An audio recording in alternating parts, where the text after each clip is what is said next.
दोस्तों, एक आम आदमी के लिए कोर्ट न्याय का मंदिर होता है और जज न्याय की वो मूर्ति जो संविधान के आधार पर सबको बराबर देखती है और संविधान के राह पर चल के न्याय प्रदान करती है। लेकिन जब हमारे मन में सवाल आता है कि यार ये आखिर जज बनते कैसे है, तो हमारा मन पूरी तरीके से विचलित हो जाता है जब इसका जवाब हमें मिलता है। देखिए, मोस्टली अगर आपको जज बनना है ना, प्रोसेस बड़ा सिंपल है। आपको करना ये है कि आपको LLB की डिग्री लेनी है, 4-5 साल का एक्सपीरियंस ले लेना है। जज की एक एग्जाम होती है जो स्टेट और सेंटर्स कंडक्ट कराते हैं, उस एग्जाम को पास करना है। ट्रेनिंग होगा, पास होने के बाद और आपको जो है वो लोअर जुडिशरी जैसे रूरल कोर्ट्स या फिर डिस्ट्रिक्ट कोर्ट, सिटी कोर्ट्स, यहाँ पे आपको जज जो है वो एक तरीके से बना दिया जाएगा। लेकिन जब आपको हाई कोर्ट का या फिर सुप्रीम कोर्ट का जज बनना हो तो आपके लिए प्रोसेस बड़ा इजी है और ये काफी डिफरेंट प्रोसेस है। यहाँ पे बेसिकली 5 जज एक रूम के अंदर बैठते हैं और ये तय करते हैं कि भाई साहब कौन बनेगा अगला जज, किसका ट्रांसफर होगा, किसका ट्रांसफर नहीं होगा, कौन जज बनेगा, कौन जज नहीं बनेगा। और इनकी अकाउंटेबिलिटी जीरो होती है, इनकी ट्रांसपेरेंसी जीरो होती है। अगर आप इन्हें पूछेंगे कि भाई साहब हाई कोर्ट का ये पर्टिकुलर जज क्यों जज बना है, इसकी रीजनिंग हमें दो, तो आपको बताया जाएगा कि जुडिशरी इंडिपेंडेंट है, RTI के अंदर नहीं आती। ये सिस्टम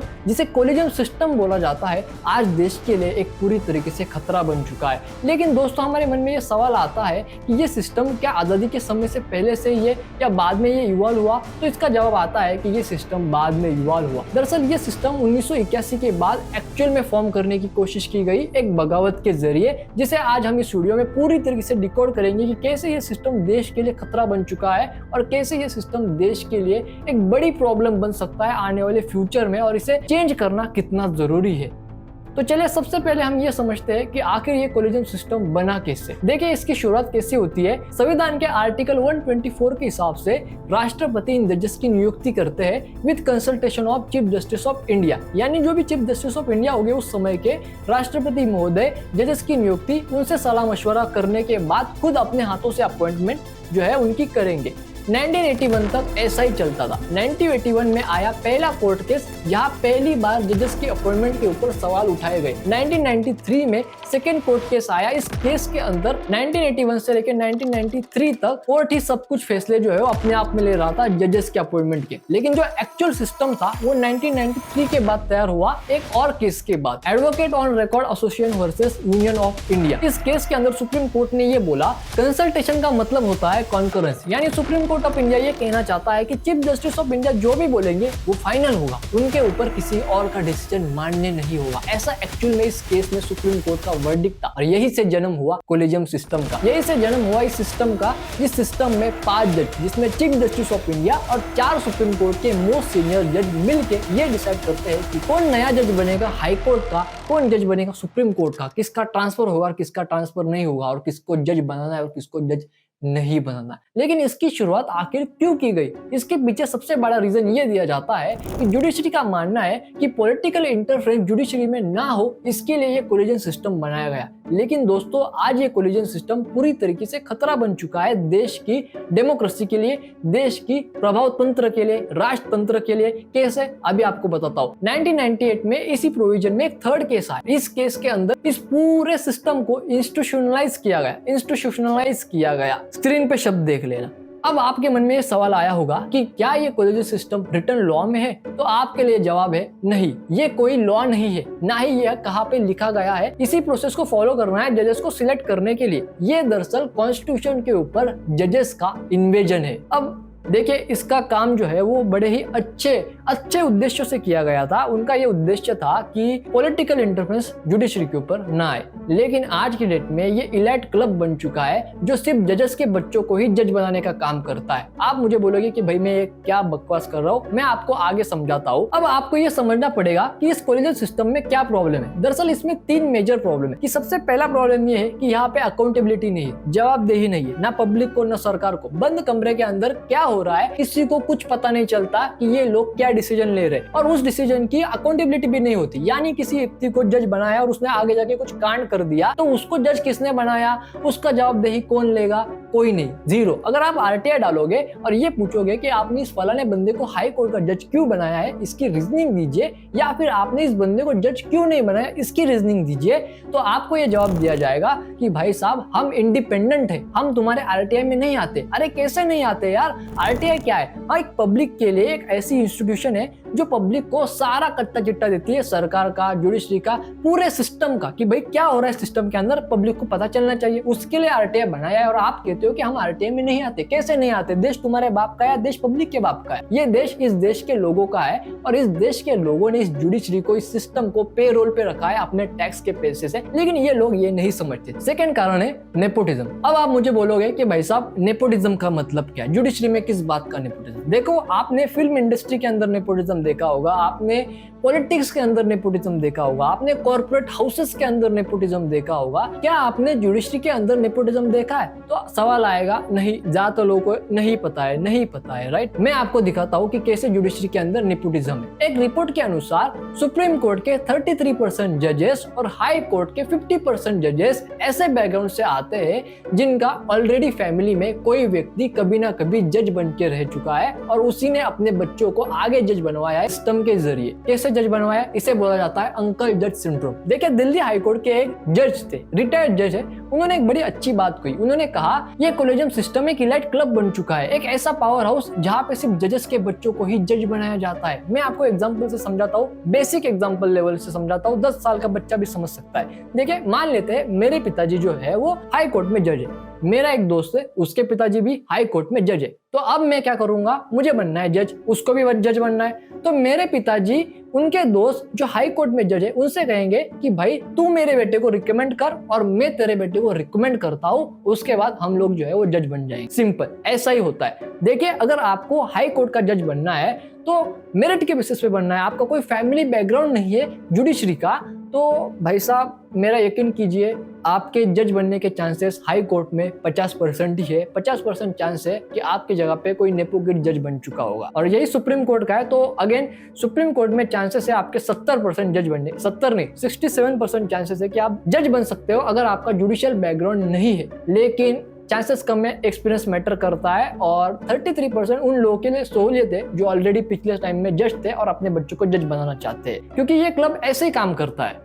अब इस कॉलेजियन सिस्टम की वजह से जजेस की एक तरीके से शॉर्टेज हो चुकी है। दरअसल 2021 की रिपोर्ट के हिसाब से हमारे हाई कोर्ट्स में 37% जगहें जजेस की खाली पड़ चुकी है, लेकिन कॉलेजियम रिकमेंडेशन ऑलरेडी पेंडिंग है, 4 महीने से पेंडिंग है। 2023 में सुप्रीम कोर्ट के ऑब्जर्वर ने कहा सुप्रीम कोर्ट के कॉलेजियम में कई जजेस की रिकमेंडेशन 4 महीनों से पेंडिंग पड़ी है, यानी इनको अपॉइंटमेंट ही नहीं दिया गया, इनको अपॉइंट ही नहीं किया जा रहा है। हमारी लॉ मिनिस्ट्री में भी जुलाई 2024 में कहा कि दिल्ली हाईकोर्ट की 40% जगह जजेस की खाली हो चुकी है, वहां पे हमें नए जजेस की जरूरत है, क्योंकि हमारे जजेस की काम करने की स्पीड स्लो हो चुकी है और नए जज अपॉइंट नहीं हो रहे, जिसकी वजह से अनफॉर्चुनेटली जस्टिस की भी स्पीड कॉम्प्रोमाइज हो चुकी है इस कॉलेजियम सिस्टम की वजह से। लेकिन अब क्या कर सकते हैं, किसे फर्क पड़ता है? फर्क पड़ता है। देखिए, आपको फर्क नहीं पड़ता, जजेस को फर्क नहीं पड़ता, लेकिन उन लोगों को फर्क पड़ता है जिन लोगों को पब्लिक को जवाब देना है, जिन लोगों को इस देश के ऊपर राज करना है। इसलिए 2014 में जैसे ही मोदी सरकार आई तो उन्होंने NJSC लाया, नेशनल जुडिशियल अपॉइंटमेंट कमीशन। अब आप बोलोगे कि भाई साहब ये क्या है? देखो, बड़ा सिंपल है, एकदम सिंपल तरीके से समझाता हूँ। सरकार का यह कहना था कि जुडिशरी में जजेस की अपॉइंटमेंट जो है वो आज से लेके ऐसी होगी कि सुप्रीम कोर्ट के चीफ जस्टिस ऑफ इंडिया, उसके साथ साथ सुप्रीम कोर्ट के 2 सीनियर मोस्ट जज, लॉ मिनिस्टर ऑफ इंडिया और 2 पब्लिक सर्वेंट्स जो एक्चुअल में पब्लिक स्क्रूटनी को रिप्रेजेंट करेंगे, पब्लिक को वहां पे रिप्रेजेंट करेंगे। 6 लोगों की ऐसी कमेटी होगी जो जजेस की नियुक्ति का काम करेंगी। बिल काफी जबरदस्त था। कई लोगों ने कहा इस बिल से अकाउंटेबिलिटी, इफिशिएंसी, ट्रांसपेरेंसी सब कुछ जबरदस्त तरीके से बढ़ जाएगा। लेकिन सुप्रीम कोर्ट ऑफ इंडिया ने 2015 में, यानी सिर्फ 1 साल में कहा कि ये बिल अनकॉन्स्टिट्यूशनल है। उसका रीजन जानते हो क्या दिया? उसका रीजन ये दिया कि इस बिल से जुडिशरी की इंडिपेंडेंस खत्म हो जाएगी, वो इंडिपेंडेंस खतरे में आ जाएंगी। कैसे खतरे में आ जाएंगी? बंद कमरे में करना इंडिपेंडेंस है क्या? पब्लिक को जवाब न देना ये इंडिपेंडेंस है क्या तुम्हारी? अब हमारे मन में ये सवाल आता है कि भाई इसके कॉन्सिक्वेंसेस क्या हो सकते हैं, इसके परिणाम क्या होते हैं हमारे देश के ऊपर। देखिए, बड़े जबरदस्त परिणाम होते हैं, एक एक करके समझाता हूँ। देखिए, सबसे पहला परिणाम ये होता है, पब्लिक का ट्रस्ट ऑलरेडी अब खत्म हो चुका है। आपने कई सारे ट्वीट्स, कई सारे न्यूज आर्टिकल्स देखे होंगे जिसमें लोग एक तरीके से जुडिशरी के ऊपर सवाल उठाते जा रहे हैं ये जो सवाल है ना, ये बड़ी प्रॉब्लमेटिक बन चुकी है। देखिए, मैं आपको समझाता हूँ। Chief justice of India BR Gavi ने कहा कि जुडिशरी के अंदर करप्शन इतना बढ़ चुका है कि ये करप्शन की वजह से पब्लिक ट्रस्ट खत्म होते जा रहा है। रिसेंटली यशवंत वर्मा जैसे दिल्ली हाईकोर्ट के एक जज है, इनके स्थानीय निवास पर जहाँ पे ये रहते हैं वहां पे 3 करोड़ की कैश मिली है। ये कैश किसकी है, इसका लिंकेज क्या है, इसका रिकॉर्ड क्या है, इसका कोई हिसाब नहीं है। यहाँ तक कि इसके ऊपर इन्वेस्टिगेशन बिठाना चाहती है सरकार, तो सरकार को कपिल सिब्बल जैसे वकील ये धमकी देते हैं कि अपोजिशन इसका विरोध करेंगे, इस इंक्वायरी का विरोध करेंगे। क्या अपोजिशन एक करप्ट जज के साथ में खड़ी हुई है? क्या अपोजिशन एक करप्ट जज का समर्थन कर रही है? इसका जवाब भी कपिल सिब्बल दे दे। सुप्रीम कोर्ट के जज हो या फिर कोई भी जज हो, आप इनके ऊपर FIR रजिस्टर ही नहीं कर सकते, नहीं कर सकते।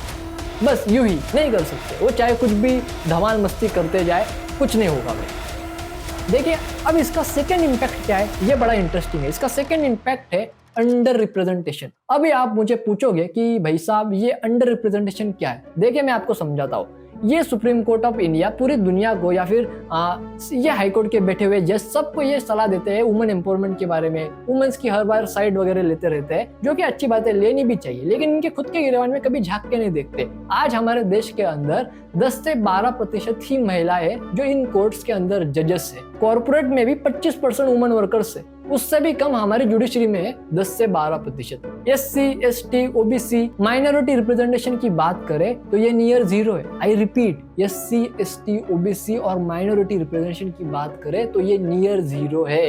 राहुल गांधी सब जगह पे इन रिप्रेजेंटेशन की बात करते हैं, सब जगह पे SC, ST, OBC सब कुछ घुसाड़ देते हैं, लेकिन जहाँ पे करना चाहिए वहां पे तो करते नहीं है। जुडिशरी में रिप्रेजेंटेशन की कमी है तो वहां पे आप बोलो ना कि जुडिशरी में यहाँ पे इनको रिप्रेजेंटेशन दो भाई, OBC को दो, SC को दो, ST को दो। वहां पे नहीं बोलेंगे, वहां पे बिल्कुल भी नहीं बोलेंगे।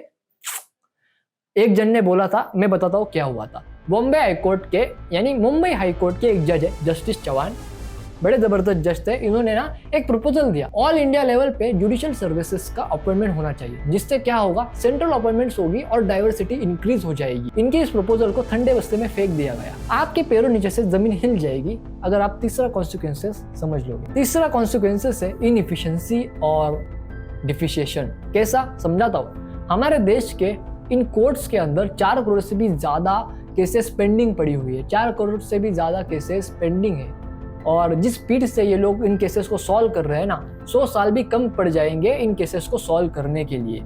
क्योंकि कैसे करेंगे भाई, आपके यहाँ पे जज अपॉइंट ही नहीं हो रहे। आपके यहाँ पे 80,000 लाख जजेस की पोजीशन खाली पड़ चुकी है, यहाँ तक कि rural, district level, city level के जजेस में भी। तो ये तो होना ही है। अब इस इनएफिशिएंसी की वजह से डिप्रिसिएशन यानी नुकसान कितना होता है जानते हो? हर साल 4 लाख करोड़ से भी ज्यादा का नुकसान होता है हमारे देश को, भारत की GDP में, इस जुडिशियल इनएफिशिएंसी की वजह से। अब आपके मन में सवाल आता होगा कि भाई ये इंडिया में जो कोलिजम का प्रॉब्लम बन चुका है, क्या बाकी देशों में भी ऐसा प्रॉब्लम है? बाकी देशों में जजेस की नियुक्ति कैसे होती है? ये आपके मन में आया होगा। मैं आपको एक एक करके दूसरे देशों का एग्जांपल देता हूँ। सबसे पहले हम बात करेंगे अमेरिका की। देखो, अमेरिका में क्या होता है, जो भी जजेस होते हैं उनकी जो लिस्ट होती है, उन लिस्ट को बेसिकली सेनेटर्स हाउस में रखा जाता है और सेनेटर्स उसके ऊपर डिस्कशन करते हैं ताकि पब्लिक स्क्रूटनी को मेंटेन किया जा सके, पब्लिक रिप्रेजेंटेशन को मेंटेन किया जा सके। डिस्कशन होने के बाद लिस्ट जो है वो फिल्टर हो जाती है। जब लिस्ट फिल्टर हो जाती है तो CIA यानी सेंट्रल इंटेलिजेंस ऑफ अमेरिका उस लिस्ट के ऊपर, उस नामों के ऊपर जो उस लिस्ट में है, उन सब के ऊपर इंक्वायरी करती है, इंक्वायरी का गठन करती है, जिनके बारे में जजेस को बिल्कुल भी पता नहीं होता कि इनके ऊपर अब इंक्वायरी होने वाली है या फिर इनके ऊपर ऑलरेडी चल रही है। इनको कुछ पता नहीं होता। ये सब इनके पीछे बैकग्राउंड में चालू होता है। इस इंक्वायरी में इनकी पूरी कुंडली निकाली जाती है कि भाई इन्होंने क्या क्या कांड किए हैं, कहीं इनके दूसरे देशों के साथ, दुश्मन देशों के साथ संबंध तो नहीं है, और है तो ये कितना ज्यादा प्रॉब्लमेटिक हो सकता है गवर्नमेंट के लिए आगे चल के। तो ये सब कुछ ध्यान में रख के लिस्ट को फिर से फिल्टर करती है CIA। जब लिस्ट फिर से फिल्टर होती है तो ये लिस्ट पहुंचती है अमेरिका के प्रेसिडेंट के पास, हमारे नहीं, अमेरिका के प्रेसिडेंट के पास ये लिस्ट पहुंचती है और बाद में प्रेसिडेंट जो है वो जजेस को अपॉइंट करते हैं। ये अमेरिका में होता है। यूके जैसे देश की बात करें तो यूके में नेशनल जुडिशियल कमीशन है और उसके अंदर है सिविल सोसाइटी के लोग, आधे से ज्यादा। ये लोग मिलके ये तय करते हैं कि कौन जज अपॉइंट करना है, किसका ट्रांसफर करना है, किसका नहीं करना है। कनाडा की बात करें तो कनाडा के अंदर पब्लिक कंसल्टेशन और ट्रांसपेरेंट सिलेक्शन का मिक्स मेथड इस्तेमाल किया जाता है जजेस की नियुक्ति के लिए। और इंडिया में क्या हो रहा है, बंद कमरे में 5 लोग मिलकर तय कर रहे हैं कि कौन जज बनेगा और कौन जज नहीं बनेगा, और इनको जवाब मांगे तो ये कहते नहीं बताएंगे। देखिए, हमारे देश में जुडिशरी एक बड़ी ही मजबूत चीज है और ये हमारे देश के अंदर काफी जरूरी है न्याय तंत्र को बचाने के लिए, नहीं तो सरकार फिर बहुत डिक्टेटर तानाशाही सब कुछ आ जाएगा। लेकिन हमारे देश में हो क्या रहा है, हमारे देश में सब कुछ ठंडे बस्ते में पड़ चुका है, हमारे देश का नुकसान हो रहा है, किसी को कुछ घंटा फर्क नहीं पड़ रहा है कि क्या चल रहा है। इस कोलिजन सिस्टम का मकसद क्या था? इस कोलिजन सिस्टम का मकसद था कि जुडिशरी को पॉलिटिकल प्रभाव से दूर रखना। लेकिन आज के डेट में ये कोलिजन सिस्टम इलाइट क्लब के लोगों के लिए एक तरीके से अपने बच्चों को जज बनाना, ओपेक्यू सिस्टम, नेपोटिज्म, जजेस के अपॉइंटमेंट में डिले करना, यही इसका काम बन चुका है। उसके बाद में इसका काम क्या होना चाहिए कि अकाउंटेबिलिटी हो, ट्रांसपेरेंसी हो, लोगों को बताओ भाई कि क्या चल रहा है अंदर, क्या नहीं चल रहा है, क्यों कर रहे हो, क्यों नहीं कर रहे हो, सब कुछ चाहिए लोगों को। जैसे सरकार ने कितना पैसा खर्च किया, सरकार कहाँ कहाँ पे पैसा लगा रही है, उसका आउटपुट क्या है, सब कुछ जब सरकार खुद बताती है तो जजेस को भी बताना चाहिए कि भाई तुम लोगों ने किसको जज बनाया है, क्यों बनाया है। ट्रांसपेरेंसी होनी चाहिए, अकाउंटेबिलिटी होनी चाहिए, लेकिन नहीं है, नहीं है। इनको कुछ फर्क नहीं पड़ता। पब्लिक का ट्रस्ट खत्म होते जा रहा है, जुडिशरी में देश का नुकसान होते जा रहा है इकोनॉमिकली। 4 लाख करोड़ हर साल देश की जीडीपी में नुकसान हो रहा है जुडिशरी की इनएफिशिएंसी की वजह से, लेकिन किसी को कुछ घंटा फर्क नहीं पड़ता। अब जरूरी है कि देश में एक नया कोलिजन सिस्टम हो जहां पे पब्लिक रिप्रेजेंटेशन और ऑल इंडिया जुडिशियल सर्विसेज का मिक्स बना के एक नया बैलेंस क्रिएट किया जाए ताकि पब्लिक का ट्रस्ट इंश्योर हो सके। ये आपकी जिम्मेदारी है कि आप इस वीडियो को ज्यादा से ज्यादा शेयर करें और ऐसी और वीडियोस के लिए सब्सक्राइब भी करें, लाइक करें, शेयर करें। सब्सक्राइब करना काफी जरूरी है क्योंकि इससे आपको फर्क नहीं पड़ता लेकिन मुझे बहुत ज्यादा फर्क पड़ता है। और मैं वैसे भी लॉन्ग फॉर्म वीडियोस काफी कम बना रहा हूँ लेकिन कोशिश करने वाला हूँ कि ज्यादा बनाऊं। और यहाँ तक देख रहे हो तो भाई थैंक यू, और क्या ही बोल सकता हूँ। और गलती से वीडियो वायरल हो गई तो कोर्ट ऑफ कंडेम तो आ ही जाएगा। जय हिंद, वंदे मातरम।